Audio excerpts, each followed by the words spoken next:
Gift of the Magi by O. Henry. $1.87. That was all. And 60 cents of it was in pennies. Pennies saved 1 and 2 at a time by bulldozing the grocer and the vegetable man and the butcher until one's cheeks burned with the silent imputation of parsimony that such close dealing implied. 3 times Della counted it. $1.87, and the next day would be Christmas. There was clearly nothing to do but flop down on the shabby little couch and howl. So Della did it, which instigates the moral reflection that life is made up of sobs, sniffles, and smiles, with sniffles predominating. While the mistress of the home is gradually subsiding from the first stage to the second, take a look at the home. A furnished flat at $8 per week. It did not exactly beggar description, but it certainly had that word on the lookout for the mendicancy squad. In the vestibule below was a letter box, into which no letter would go, and an electric button from which no mortal finger could coax a ring. Also, appertaining thereunto was a card bearing the name of Mr. James Dillingham Young. The Dillingham had been flung to the breeze during a former period of prosperity when its possessor was being paid $30 per week. Now, when the income was shrunk to $20, though they were thinking seriously of contracting to a modest and unassuming D. But whenever Mr. James Dillingham Young came home and reached his flat above, he was called Jim and greatly hugged by Mrs. James Dillingham Young, already introduced to you as Della, which is all very good. Della finished her cry and attended to her cheeks with a powder rack. She stood by the window and looked out dully at a grey cat walking a grey fence in a grey backyard.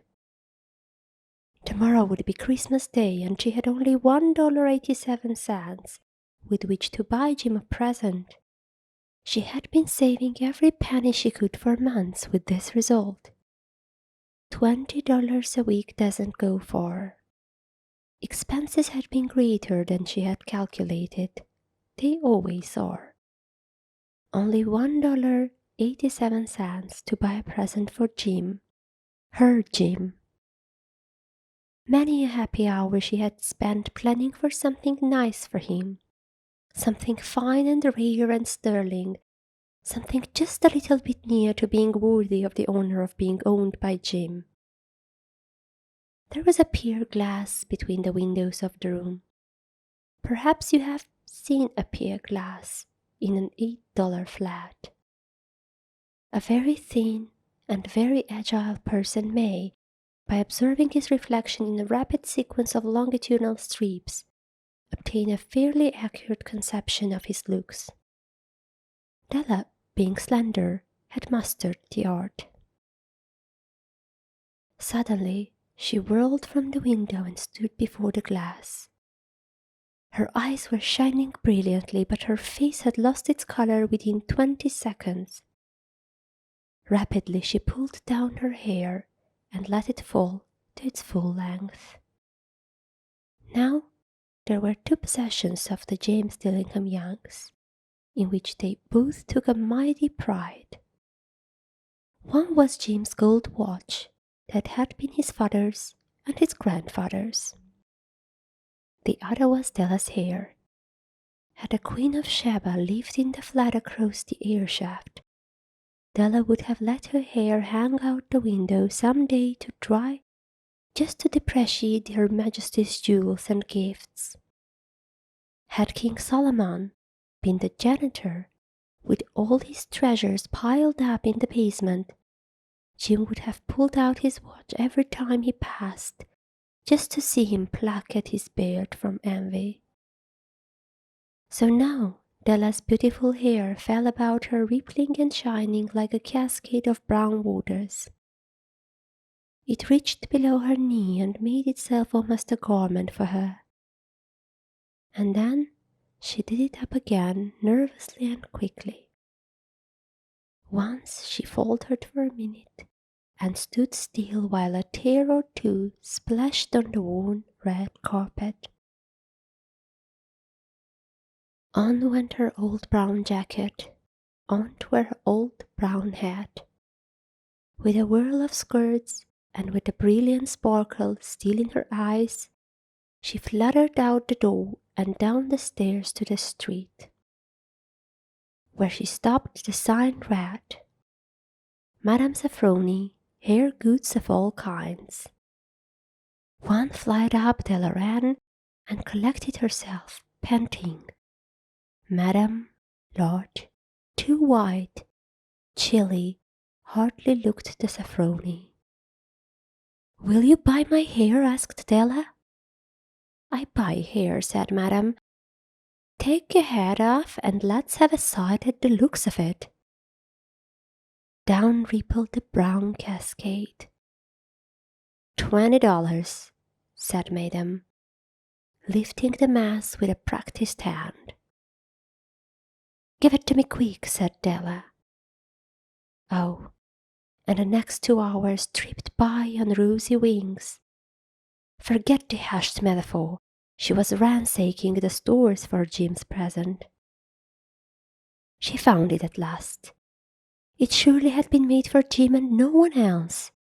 There was no other like it in any of the stores, and she had turned all of them inside out. It was a platinum fob chain, simple and chaste in design, properly proclaiming its value by substance alone, and not by meretricious ornamentation, as all good things should do. It was even worthy of the watch. As soon as she saw it, she knew that it must be Jim's. It was like him. Quietness and value. The description applied to both. $21 they took from her for it, and she hurried home with her 87 cents. With that chain on his watch, Jim might be properly anxious about the time in any company. Grand as the watch was, he sometimes looked at it on the sly on account of the old leather strap that he used in the place of a chain. When Della reached home, her intoxication gave way a little to prudence and reason. She got out her curling irons and lighted the gas and went to work repairing the ravages made by generosity added to love. Which is always a tremendous task, dear friends, a mammoth task. Within 40 minutes her head was covered with tiny close-lying curls that made her look wonderfully like a Tryon schoolboy. She looked at her reflection in the mirror, long, carefully and critically. If Jim doesn't kill me, she said to herself, before he takes a second look at me, he'll say I look like a Coney Island chorus girl. But what could I do? Oh, what could I do with $1.87? At 7 o'clock the coffee was made and the frying pan was on the back of the stove, hot and ready to cook the chops. Jim was never late. Della doubled the fob chain in her hand and sat on the corner of the table near the door that he always entered. Then she heard his step on the stairway down on the first flight, and she turned white for just a moment. She had a habit of saying a little silent prayer about the simplest everyday things, and now she whispered, Please, God, make him think I am still pretty. The door opened and Jim stepped in and closed it. He looked thin and very serious. Poor fellow, he was only 22, and to be burdened with a family. He needed a new overcoat, and he was without gloves. Jim stopped inside the door, as immovable as a setter at the scent of quail. His eyes were fixed upon Della, and there was an expression in them that she could not read, and it terrified her. It was not anger, nor surprise, nor disapproval, nor horror, nor any of the sentiments that she had been prepared for. He simply stared at her fixedly with that peculiar expression on his face. Della wriggled off the table and went for him. "Jim, darling," she cried, "don't look at me that way. I had my hair cut off and sold, because I couldn't have lived through Christmas without giving you a present. It'll grow again, you won't mind, will you? I just had to do it. My hair grows awfully fast. Say Merry Christmas, Jim, and let's be happy. You don't know what a beautiful, nice gift I've got for you." "You've cut your hair?" asked Jim, laboriously, as if he had not arrived at the patent fact yet, even after the hardest mental labor. "Cut it off and sold it," said Della. "Don't you like me just as well, anyhow? I'm me without my hair, ain't I?" Jim looked about the room curiously. "You say your hair is gone?" he said, with an air almost of idiocy. "You needn't look for it," said Della. "It's sold, I tell you, sold and gone too. It's Christmas Eve, boy. Be good to me, for it went for you. Maybe the hairs of my head were numbered," she went on with sudden serious sweetness, "but nobody could ever count my love for you. Shall I put the chops on, Jim?" Out of his trance, Jim seemed quickly to wake. He enfolded his Della. For 10 seconds let us regard with discreet scrutiny some inconsequential object in the other direction. $8 a week or $1,000,000 a year. What is the difference? A mathematician or a wit would give you the wrong answer. The Magi brought valuable gifts, but that was not among them. This dark assertion will be illuminated later on. Jim drew a package from his overcoat pocket and threw it upon the table. "Don't make any mistake, Del," he said, "about me. I don't think there's anything in the way of a haircut, or a shave, or a shampoo that could make me like my girl any less. But if you'll unwrap that package, you may see why you had me going a while at first." White fingers and nimble tore at a string and paper, and then an ecstatic scream of joy, and then, alas, a quick feminine change to hysterical tears and wails, necessitating the immediate employment of all the comforting powers of the lord of the flat. For they lay the comps, the set of comps side and back that Della had worshipped long in a Broadway window. Beautiful comps, pure tortoise shell, with jeweled rims, just a shade to wear in the beautiful vanished hair. They were expensive comps, she knew, and her heart had simply craved and yearned over them without the least hope of possession. And now they were hers. But the tresses that should have adorned the coveted adornments were gone. But she hugged them to her bosom, and at length she was able to look up with dim eyes and a smile and say, "My hair grows so fast, Jim." And then Della leaped up like a little singed cat and cried, "Oh, oh!" Jim had not yet seen his beautiful present. She held it out to him eagerly upon her open palm. The dull precious metal seemed to flash with a reflection of her bright and ardent spirit. "Isn't it a dandy, Jim? I hunted all over town to find it. You'll have to look at the time 100 times a day now. Give me your watch. I want to see how it looks on it."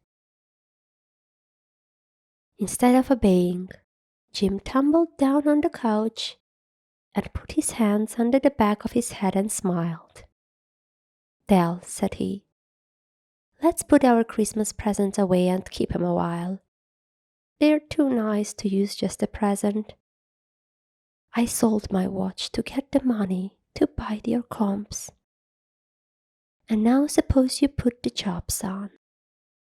The Magi, as you know, were wise men, wonderfully wise men who brought gifts to the babe in the manger.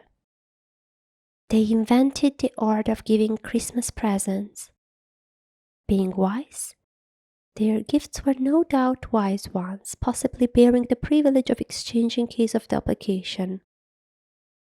And here I have lamely related to you the uneventful chronicle of two foolish children in a flat who most unwisely sacrificed for each other the greatest treasures of their house.